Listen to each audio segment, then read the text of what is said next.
The tech company Intuit stops processing credit card payments for gun purchases. All rise, Napolitano is here.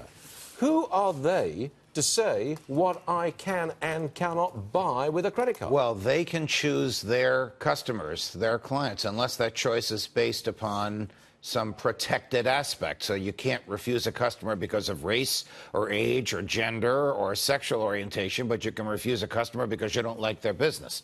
That's the general answer. The precise answer is they may very well have interfered with their customers' businesses by not telling them ahead of time.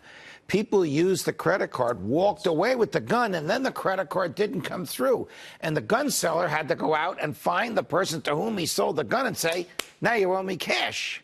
I think it was a bad business decision anyway. It's a terrible business decision to do without notice. I understand sometimes business people make decisions on the basis of ideology rather than cash. I don't think I would do it or you would. They can do it, but you've got to give your customers notice before you're going to do that. And they're just a credit card processor as opposed to a credit card issuer. They are just the intermediary. Yes. They are not the lender of them. They're not Visa. Right. But they won't let you buy a gun on Visa if it's processed through them. Right. So if I process it on this, they take it from this to the bank.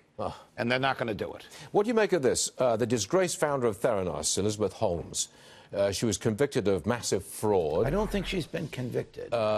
She said she would accept that. She was charged with. Okay, it's very important to make the distinction. I don't want to jump down your throat on words, because this was a civil fraud, not a criminal fraud. Okay. She accepted the terms of the civil fraud, which was an enormous well, bottom line disgorgement of money and shares of stock. She's now gone to Silicon Valley asking for more money to start another company. Would you give her a nickel? Well, what occurs to me is that Shkreli, the bad boy of pharma, he's the guy who's going to prison. So how I think he did less than Ms. Holmes did. I remember discussing this at the time that Shkreli's trial was going on. Right. And the money involved in Shkreli is less than hers. How does the government decide if they're going to go after you civilly or criminally? It's a very fine line. If they think you attempted to line your own pockets and harm your victim, they'll go after you criminally. If they think you merely made a material misrepresentation in the hopes that things would get better, they'll go after you just civilly. That's what we did to her. They did to her.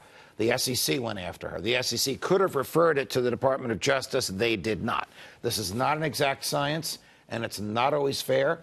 You can make a very strong argument they should have gone after Shkreli civilly. You can make a very strong argument they should have gone after her criminally, but you cannot make an argument that she is worthy of your hard-earned investment dollars. Now, can you? No, I cannot. No, I cannot. It's I mean, this is really chutzpah over the top. It's you lawyers, that's what it is. But thank you, Judge. We'll see you in the 11 o'clock. The lawyers, Mr. Varney. Always, always, always.